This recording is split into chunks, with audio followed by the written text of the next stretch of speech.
Hello children, welcome to our science class. So today I am going to teach about animal fiber. Yes. So what are the basic necessities of our life? So the basic necessities of our life are food, shelter and clothes. Yes. Food gives us energy and shelter protect us from heat, cold and from enemies. Yes, and clothing means clothes protect us from heat, cold, rain. Yes, children. And now we are going to learn about the fabrics. Means the fabrics means clothes. Fabrics means clothes. So clothes are made up of two types of fibers. Clothes are made up of two types of fibers. So what are that? What are that? Natural fibers and synthetic fibers. So here, synthetic fibers are also called as a man-made fibers. Synthetic fibers are also called as a man-made fibers and natural fibers. And natural fibers are of two types. So that are plant fiber and animal fiber. And in the in 6th class you have learned about the plant fibers. What are that? Cotton, jute, hemp, coconut. As children, jute means janapanara, hemp, gongura. Okay, and coconut. And animal fibers? Animal fibers are two types again. There are examples, wool and silk. Okay children, and synthetic fibers or man-made fibers are nylon, polyester, acrylic, terylene. Okay children, so that are the examples to synthetic fibers. So here, now we are going to learn about the animal fibers. So that are wool and silk. Wool and silk.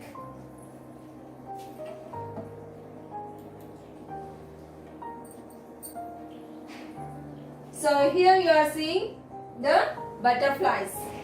Yes? Are these butterflies? No. These are called silk moths. What are these? Silk moths. So these silk moths like a butterflies. So these are also called as a chilakalu. What are these? Chilakalu. And the scientific name of these silk moths are called Bombyx mori. The scientific name of these silk moths are called as a Bombyx mori. Okay children. So here these silk moths produce a silk fiber. These silk moths produce a silk fiber. So what is sericulture? What is sericulture?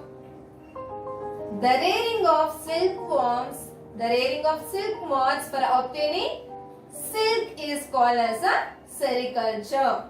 What is sericulture? The rearing of silk moths for obtaining silk is called a sericulture. Okay children. So at the time of laying eggs, the farmers arrange white piece of cloth or paper. White piece of cloth or paper. So these silk moths lay eggs about 100 to 500 or 200 to 500 eggs at a time and dies. Okay children. And these silk moths, they eat mulberry leaves. The silk moths, they eat mulberry leaves. Okay children. So at the time of laying eggs, the farmers arrange white piece of cloth or paper and they lay eggs on this white paper or piece of cloth about 200 to 500 eggs at a time and dies.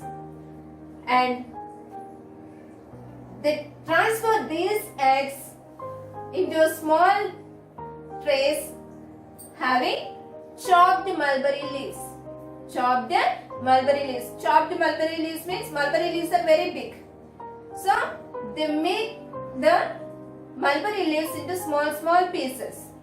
Means when the worms come out from the eggs that are very small, so they can't eat the leaves, mulberry leaves, the big mulberry leaves. So they cut into small pieces and they arrange in a trays. So after hatching the eggs, the baby larvas eat the mulberry leaves. The baby larvas eat mulberry leaves. So the eggs are very small. The eggs are very small, light yellowish color. Okay, children. So when the baby larvas come out from the eggs that are very small, so they eat the chopped mulberry leaves in a trays. Okay, children. So they eat mulberry leaves and they grow in a size. So after growing in size, they transfer these larvas into the big trays. So here, the name of the silk moth larva is called a caterpillar. The name of the silk moth larva is called a caterpillar. Okay, children. So they eat day and night and they grow bigger in size. They eat day and night the mulberry leaves and they grow bigger in size. So after growing bigger in size, these are transferred to big sized cane frames that are called coconages or chandrikalu. Are you seeing here? Yes, children. So when they grow bigger in size, they are transferred to big cane frames called coconages or chandrikalu. Okay, children. So here, after 30 to 35 days, they stop eating of mulberry leaves and find a particular place to spin a fiber around itself. Okay, children. After 30 to 35 days, they spin a fiber. Means they stop eating of mulberry leaves. And they search for a particular place to weave or to spin a fiber around itself.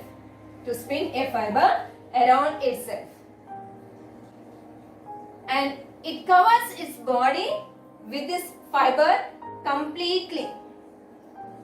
And it appears like a closed sac. Okay, are you seeing here like this? Okay, children. To grow these caterpillar larvas, they need good hygienic conditions. And proper sunlight. Okay, children. To grow these caterpillar larvas, they need good hygienic condition. Hygienic means neat. Okay, శుభ్రంగా ఉండాలి. And they need proper sunlight. Okay, children. So they stop heating and they spin a fiber around itself. So when this fiber exposed to air and sunlight, it becomes strong. And it is this fiber contains two types of proteins. What are that? Sericin and fibroin. These are very strong. So after formation of a cocoon, means it spins a fiber around itself and it appears like a closed sac. These are called as pattukayalu or cocoons. What are these? Pattukayalu or cocoons. Okay, children. So after formation of cocoons, they undergo so many changes inside the cocoons, and within 2-3 weeks, it changed into an adult silk moth, and it releases some chemicals and breaks the cocoon, and it comes out of a cocoon and flies away. Okay children, after 2-3 weeks of formation of cocoon, it means the caterpillar larva inside the cocoon undergoes so many changes and form as a adult silk moth. Adult silk moth. Then it cuts its way and flies away. Okay children. So again this silk moth lays eggs and again eggs hatches into a caterpillar larva. Caterpillar larva eats mulberry leaves day and night that grow in a bigger size. After growing in bigger size, means in 30 to 35 days, it stops eating and it makes a fiber around itself. Means it spins a fiber around itself. That fiber has a two types of protein, sericin and fibroin. Okay children, and this fiber when it is exposed to sunlight and air, it becomes very strong and they need good hygienic conditions and proper sunlight. Okay children, so here the caterpillar larva spins the fiber around itself and form as a cocoon, and in the cocoon the caterpillar larva undergoes so many changes and form as a adult silk moth. Okay, and it breaks its way and flies away. Again eggs. So this is the life cycle of a silk moth. Okay children, and the scientific name of silk moth is a Bombyx mori. The scientific name of silk moth is a Bombyx mori. Okay, so what is this is called as a sericulture. So, sericulture means what? To means the rearing of silk moths for obtaining silk is called a sericulture. Okay, good. Now we need silk fiber to make silk cloths.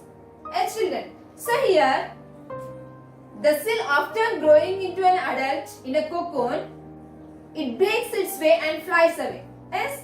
So by this we don't get the good quality silk fiber. We get the pieces of silk fiber. So these pieces of silk fiber is not useful to make fabric. Fabric means what? Cloth. Okay children. So we need to get cocoons.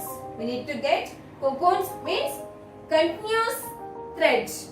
We need to get continuous thread from the cocoon to make a silk cloths.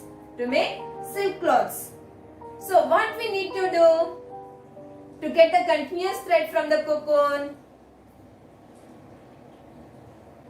We need to kill the larvae inside the cocoons. How we can kill the larvae inside the cocoons? By boiling. Okay children, we kill the larvae.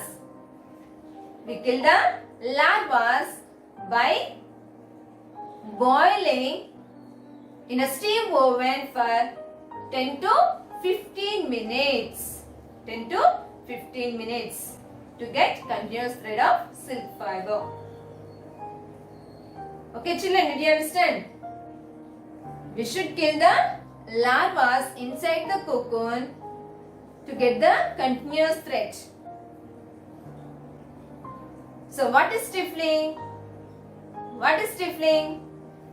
The process of killing the larvae inside the cocoon by boiling in a steam oven for about 10 to 15 minutes.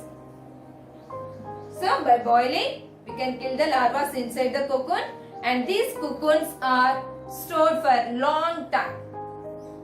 These cocoons are stored for long time. Okay children, so here this stifling is done in reeling centers.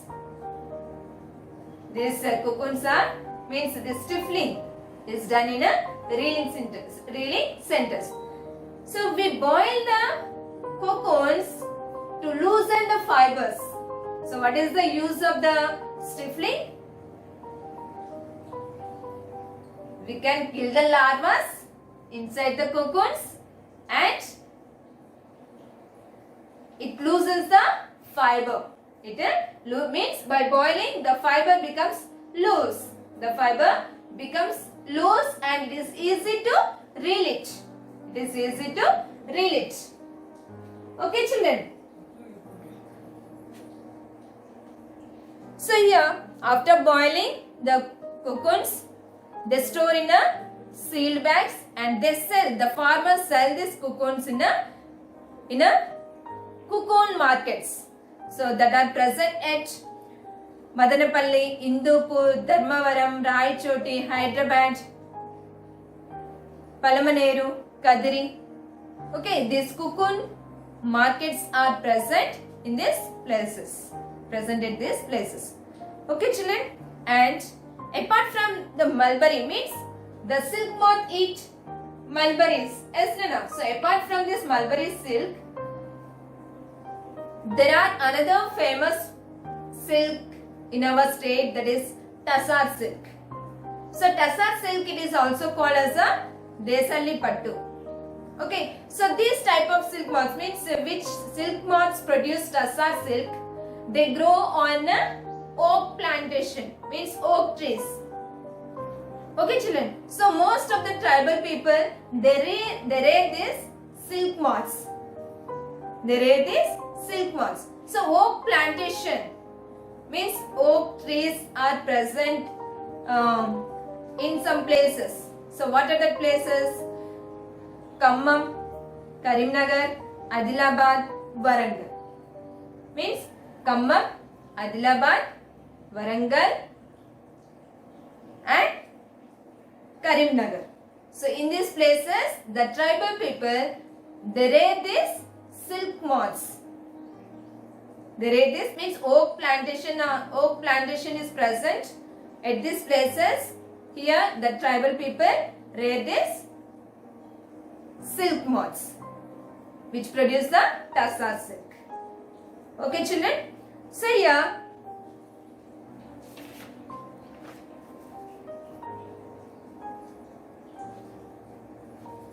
the stippling is done in reeling centers. Okay, children, the stippling is done in reeling centers. See here, they are boiling the cocoons, and by boiling the cocoons, it loosens the fiber. It loosens the fiber, and they reel the fiber on a machines. Okay, children. So here, what is reeling? What is reeling? Obtaining silk fiber. Obtaining silk fiber from cocoon is called a reeling. See here, from the cocoon, they are separating the silk fiber. They are separating the silk fiber from the cocoon. So this is called as a reeling. What is reeling? Obtaining the silk fiber from cocoon is called a reeling. So reeling is done with the special machines that are called as a reelers or twisters. Reelers or twisters. So here, take one thread. Okay, take one thread and twist it. So we can see so many small strands in the thread. As children, so like this, they use 3 to 8 silk fibers. They take 3 to 8 silk fibers and wound together to make it as a one yarn. To make it as a one yarn, they collect 3 to 8 silk fibers, wound it together and make it as a one yarn. Okay, children. So now yarn is ready. Okay, now yarn is ready. Then they clean the yarn and bleach. They wash the yarn. Yarn means thread. Silk thread. Okay. They clean, they wash and they give the colors to the thread of the silk. Okay, children. After making into yarn, they clean the silk thread and bleach the silk thread and they dye the silk thread. Dye means Dyeing means colors, giving colors to the silk threads. Okay, children. So here, now the yarn is ready to woven the different designs silk cloths. Different designs of silk cloths. Okay, and they weave the silk cloths on a handlooms and power looms. On handlooms and power looms. So here the reeling centers are present at Nandikottur and Hyderabad, Karimnagar. Reeling centers are present at Hyderabad, Nandikottur and Karimnagar. Okay, children. So here Dharmavaram, Pochampalli. Dharmavaram, Pochampalli, and these are very famous for the silk cloths. These are very famous for the silk cloths. So here the Pochampalli is a silk city in our Telangana. Okay, children, Pochampalli is a silk city in our Telangana. So it is a very famous. The Pochampalli sarees are the very famous, and the design is also different. You can identify easily the Pochampalli sarees, Pochampalli, different items they make. Yes, children. So here we get silk yarn from reeling cinders to weave variety of silk cloths. Variety of silk cloths. And here the Pochampalli pattu is also called as a tie and dye. Tie and dye or jamdani. Okay, children, and Dharmavaram sarees also famous. Dharmavaram sarees also very famous for the wide border. Wide border means the border undi and rich butta or dots. We can see on pattu sarees the dots like this. Yes, no. So that is butta or dots. Okay, Pochampalli is also called as a city of Telangana. Okay, children, and the Pochampalli sarees also called as a tie and dye and or jamdani. And Dharmavaram sarees are very famous for wide border, rich butta or dots. Okay, children. So there are so many different types of silk sarees, silk cloths. So what are the names of the silk cloths? Banaras, Dharmavaram, Kanchipuram, Kottakota.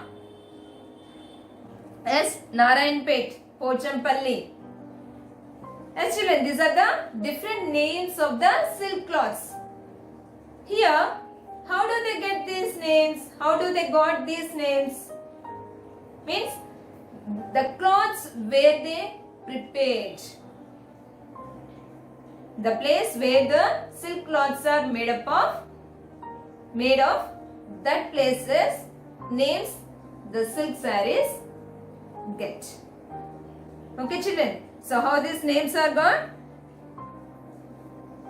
They get their names from the places where they are made, where they are prepared. Okay, children. Kottakota, Banaras, Narayanpet, Kanchipuram, Dharmavaram, Pochampalli. Yes, means the sarees which are made in a Pochampalli, they get the Pochampalli name. Dharmavaram. So like that means the place where they are made, they get their names. Okay, children. So here, so apart from that,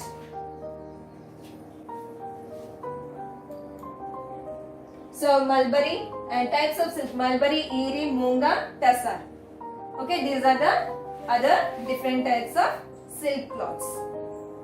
Okay, children. Not only mulberry, eri, munga. Okay, the tassar. These also another types of silk fibers. Okay, children. And next, by using the silk fiber, they make different products, other cloths also. What are other cloths? What are that? Satin, crepe. So this type of cloths also they made with the silk. They make with the silk fiber. Okay, children, and they weave the cloths on handlooms and power looms.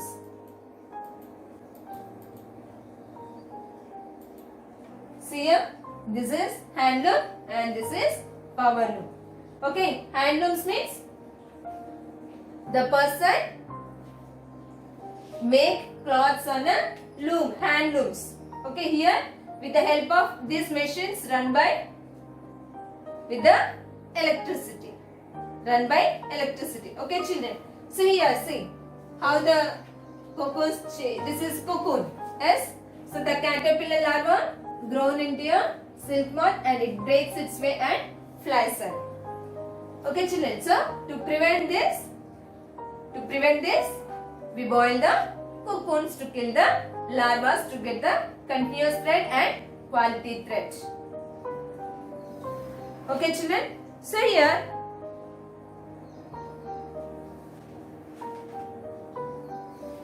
we get 1000 to 2000 feet of fiber from one cocoon. Fiber from one cocoon. From one cocoon, how much feet we get? The thread we get from one cocoon ranges from 1000 to 2000 feet. So 1 feet is equal to 30.48. Okay, children. 1 foot is equal to 30.48 centimeters. 48 centimeters. Okay, children. So from one cocoon we get 1000 feet to 2000 feet of thread.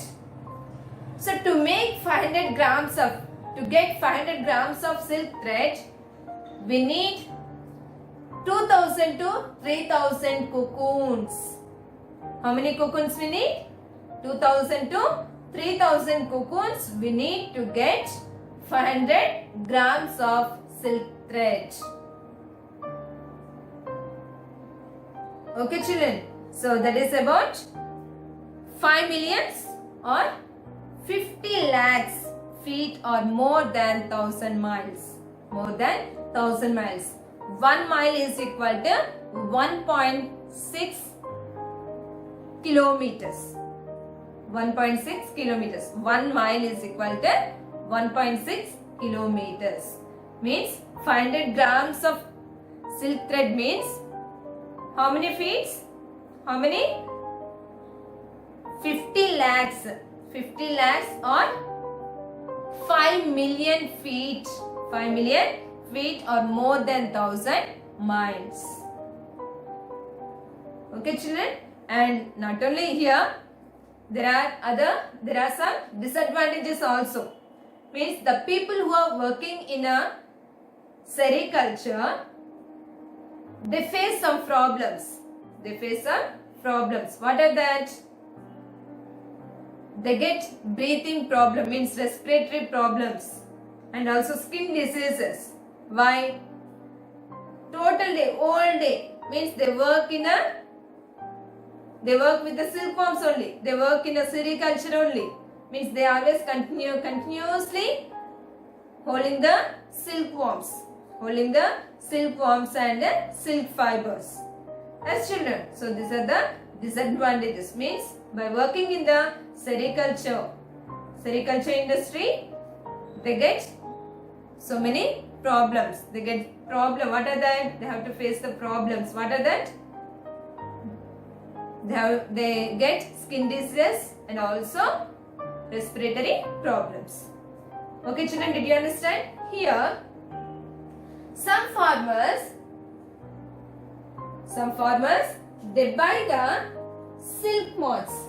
They buy the silk moths to produce eggs. Some farmers, they buy silk moths to produce eggs. So that centers are called greenages. What are greenages? The place where silk moths are sold. What are greenages, Nana? The place where silk moths are sold. That place is called a greenage. That places are called greenages. And there is a big seed growing center. Means some farmers they sell the seeds. They sell the seeds. Seeds means here the eggs of the silk moths are called as seeds. The eggs of silk moths are called as seeds. Okay, children. So there is a big seed growing center that is at Horsali Hills in Chittoor district and in a AP, Andhra Pradesh. Okay, children. There is a big seed growing center at Horsali Hills in Chittoor district in Andhra Pradesh. Okay, children. Did you understand all this? Did you understand? Okay. So read once this lesson carefully and understand it.